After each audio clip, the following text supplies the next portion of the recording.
Now we're back at the start of the Beatles' career. Today, I'm going to listen to With the Beatles for the first time. This is their second record, and I have a shirt of the album. It just says like the Beatles here, and it has their faces on it, like the record. I think it goes John, Paul, George, and then Ringo's down below, I think. I could be wrong. But a lot of people are probably like, oh, why do you have the shirt if you haven't listened to the album? Well, it was a cool shirt, okay? And I've heard that this is on the weaker end of the Beatles album, but since a lot of people consider them the best band of all time, I don't expect this album to be bad at all, and I don't actually know any of the songs going into it. And as always, I read the editor's notes before, and it said that unlike Please Please Me, which was the first album, and my video talking about that album is up here and all of them are down below, this album was recorded in 7 sessions over the course of 3 months, and they were like touring and stuff, so this year was really popular for them, and they started like riots and all this stuff, and it says that this album is like half John Lennon and Paul McCartney tunes, like Lennon and McCartney tunes. It says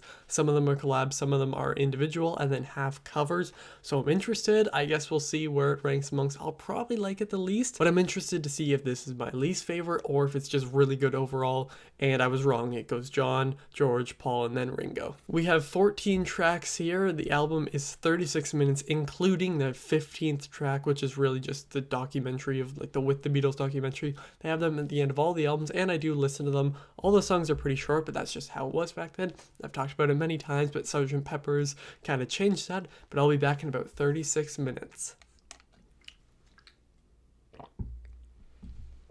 I'm going to be completely honest, it has been much longer than 36 or whatever minutes. I just had other stuff to do, but this album was pretty good overall. It didn't have any big songs besides maybe one that really stood out to me, but every song was good. There wasn't any bad songs on it, but it is my least favorite Beatles album currently, but by no means a bad album or even like good. It's just a pretty good album. But I mean, without further ado, let's just jump into it here. So it starts off with It Won't Be Long, and I didn't mean to heart that. It was a good song, really good album opener, and it sets the tone for this album well. You have the classic, early Beatles sound, and whenever I listen to the song, I can hear them performing on stage, and I feel the same way about All I've Got to Do. Probably my biggest problem with this album though is that some of the songs are forgettable. Like if you asked me to sing a line from All I've Got to Do besides those words, I probably couldn't, and maybe that's because I listened to it like an hour ago. And then it goes into the big song from the album, and that is All My Loving,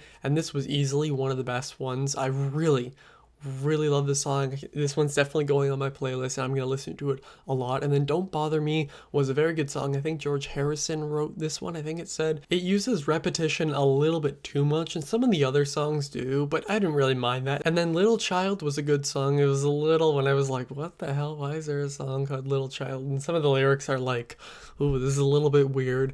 But then it goes into my favorite song on the album, Till There Was You, and I've actually listened to it now twice, and it went into the next one, but I'll talk about that in a minute.